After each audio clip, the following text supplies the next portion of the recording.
PM ശ്രീയിൽ സർക്കാരിനെതിരെ വിമർശനവുമായി സമസ്ത മുഖപത്രം രംഗത്തെത്തിയിരിക്കുകയാണ്. ബിനോയ് വിശ്വത്തിന് ശബ്ദിക്കാൻ കഴിയാതെ പോകുമോ എന്ന ആശങ്കയെന്നാണ് മുഖപത്രം പറയുന്നത്. ഈ ഒരു ധാരണാപത്രത്തിൽ ഒപ്പുവെച്ച കാര്യം CPM-ന്റെ അഖിലേന്ത്യാ ജനറൽ സെക്രട്ടറി MA ബേബി പോലും അറിഞ്ഞിട്ടില്ല എന്ന വിമർശനവും സമസ്ത മുന്നോട്ട് വെക്കുന്നുണ്ട്. ശാലിനി ഈ വാർത്തയുടെ വിശദാംശങ്ങൾ നൽകും. ശാലിനി, തീവ്ര മുസ്ലിം ഗ്രൂപ്പുകളൊക്കെ സ്വാഭാവികമാണ്, അവരുടെ നിലപാടുകളൊക്കെ ഈ നിലയിൽ തന്നെ പോകുകയുള്ളൂ. കാരണം നാടിന് ഗുണം ചെയ്യുന്ന, നമ്മുടെ നാട്ടുകാർക്ക് ഗുണം ചെയ്യുന്ന എന്തൊരു കാര്യം മുന്നോട്ട് വെച്ച് കഴിഞ്ഞാലും ഇത്തരം തീവ്ര സ്വഭാവമുള്ള സംഘടനകൾ അതിനെ എതിർത്തുകൊണ്ട് രംഗത്തെത്തും. എന്തായാലും ഇന്ത്യൻ ജനാധിപത്യത്തിൻ്റെ ഭാഗമാണെന്ന് പറയപ്പെടുന്ന CPI പോലുള്ള പാർട്ടികൾ പോലും ഇതിനെ എതിർക്കുന്ന ഒരു ഘട്ടത്തിൽ ആണ് ഇപ്പോൾ സമസ്ത പോലെയുള്ള തീവ്ര നിലപാടുള്ള സംഘടനകളും അതിനെ പിന്തുണച്ച് രംഗത്തെത്തിയിരിക്കുന്നത്. ഈ സർക്കാരിനെ ഏതൊക്കെ രീതിയിലാണ് ഇപ്പോൾ ഈ PM ശ്രീയുമായി ബന്ധപ്പെട്ട് സമസ്ത മുഖപത്രം വിമർശിക്കുന്നത്?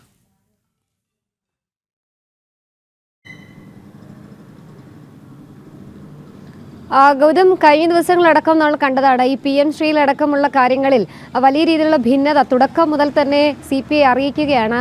CPIയുടെ സംസ്ഥാന ജനറൽ സെക്രട്ടറി അടക്കമുള്ളവരുടെ ഭാഗത്തു നിന്ന്, CPIയുടെ സെക്രട്ടറിയുടെ ഭാഗത്തു നിന്നൊക്കെ വലിയ രീതിയിലുള്ള വിമർശനങ്ങളാണ് സർക്കാരിനെ എതിരെ വന്നിട്ടുള്ളത്. മുന്നണി മര്യാദകൾ പാലിച്ചില്ല എന്നടക്കമുള്ള പ്രതികരണങ്ങൾ CPM-ന്റെ സംസ്ഥാന സെക്രട്ടറി കൂടിയായിട്ടുള്ള ബിനോയ് വിശ്വം വ്യക്തമാക്കിയ ഒരു സാഹചര്യം കൂടിയുണ്ട്. നാളെ ഇനി നിർണായകമായിട്ടുള്ള CPM-ന്റെ യോഗങ്ങൾ ചേരാൻ പോവുകയാണ്. അതിനിടയിലാണ് ഇപ്പോൾ സമസ്തയുടെ മുഖപത്രമായ സുപ്രഭാതം കൂടി ഒരു എഡിറ്റോറിയലിൽ വിമർശനവുമായി രംഗത്തെത്തിയിട്ടുള്ളത്. ഗൗതം സൂചിപ്പിച്ചതുപോലെ തന്നെയാണ്, ഏതൊരു നല്ല കാര്യവും വരുമ്പോൾ അതിനെ വിമർശിക്കുന്ന ഒരു വിഭാഗം ആളുകൾ കേരളത്തിലെ എക്കാലത്തുമുണ്ട്. അതിലൊരു വിഭാഗമായി CPI ഇപ്പോൾ മാറിക്കഴിഞ്ഞിരിക്കുന്നു. അതിനൊപ്പം തന്നെ ചേരുകയാണ് സമസ്ത ഈ ഘട്ടത്തിൽ എന്നുള്ളതാണ് ഏറ്റവും ശ്രദ്ധേയമായിട്ടുള്ള കാര്യം. CPM-അടക്കം രൂക്ഷ വിമർശനമാണ് സമസ്തയുടെ മുഖപത്രത്തിൽ ഇന്ന് എഴുതിയിട്ടുള്ളത്. ബിനോയ് വിശ്വം അടക്കമുള്ളവർക്ക് ശബ്ദിക്കാൻ കഴിയാതെ പോയോ എന്ന സംശയമുണ്ട്, ആശങ്കയുണ്ട് എന്നുള്ളതാണ് സമസ്ത ഈ മുഖപ്രസംഗത്തിലൂടെ വ്യക്തമാക്കുകയും ചെയ്തിട്ടുള്ളത്. ഏത് തീരുമാനവും തിരുത്തി കുറിക്കാവുന്ന ആരാണ് സർക്കാരിലുള്ളത് എന്നൊരു ചോദ്യം കൂടി സമസ്ത ചോദിക്കുകയും ചെയ്യുന്നുണ്ട്. ഒപ്പിട്ടത്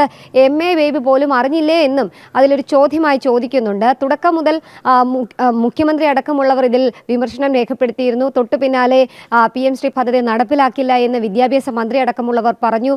ABVP അടക്കമുള്ള വിദ്യാർത്ഥി പ്രസ്ഥാനങ്ങൾ ഇതിൽ എന്താണ് അതിൽ കരുതലായി കേന്ദ്രം കാത്തുവെച്ചിരിക്കുന്നത് എന്നുള്ള കൃത്യമായ കാര്യങ്ങൾ മന്ത്രി അടക്കമുള്ളവരെ ധരിപ്പിച്ചു. നിരന്തരം സമരം ചെയ്തു. വിദ്യാർത്ഥികൾക്ക് കിട്ടാനുള്ള കോടിക്കണക്കിന് രൂപ അത് നേടിയെടുക്കണമെങ്കിൽ, അത് കേരളത്തിലേക്ക് മാത്രം എത്തണമെങ്കിൽ അതിനുവേണ്ടി ഏതൊക്കെ തരത്തിൽ ഇടപെടണമെന്നതടക്കമുള്ള കാര്യങ്ങൾ ABVP അടക്കമുള്ള വിദ്യാർത്ഥി പ്രസ്ഥാനങ്ങൾ വിദ്യാഭ്യാസ മന്ത്രി ഓർമ്മപ്പെടുത്തുകയും ചെയ്യുന്നു. ഇതൊക്കെ ഫലം കണ്ടതിൻ്റെ ഭാഗമായിട്ടൊക്കെയാണ് ഏകദേശം 1500 കോടിയിലധികം രൂപ എങ്ങനെ വാങ്ങിയെടുക്കാം എന്നുള്ള വിചാരത്തോടു കൂടി കഴിഞ്ഞ ദിവസം വിദ്യാഭ്യാസ സെക്രട്ടറി, അതായത് 6 ദിവസങ്ങൾക്ക് മുൻപ് വിദ്യാഭ്യാസ സെക്രട്ടറി ഈ കരാറിൽ ഒപ്പുവെച്ചിട്ടുള്ളത്. ആ ഘട്ടത്തിൽ കൂടിയാണ് അതിനെ വിമർശിച്ചുകൊണ്ട് ഇപ്പോൾ സമസ്ത കൂടി രംഗത്തെത്തുന്നത്. എന്തായാലും CPI-യുമായി ഇന്നലെ ചർച്ചകൾ PM ശ്രീ വിഷയത്തിൽ വിദ്യാഭ്യാസ മന്ത്രി V ശിവൻകുട്ടി നടത്തിയിരുന്നു. അതിൽ എന്തായാലും ഒരു പോസിറ്റീവായിട്ടുള്ള നടപടി ഉണ്ടാകുമെന്നുള്ളതാണ് നമ്മൾ പ്രതീക്ഷിക്കുന്നത്. നാളെ ഇനി ബന്ധപ്പെട്ട് ഇപ്പോൾ സംസ്ഥാന സർക്കാരിനെ വിമർശിച്ചുകൊണ്ട് സമസ്ത മുഖപത്രം രംഗത്തെത്തിയിരിക്കുകയാണ്.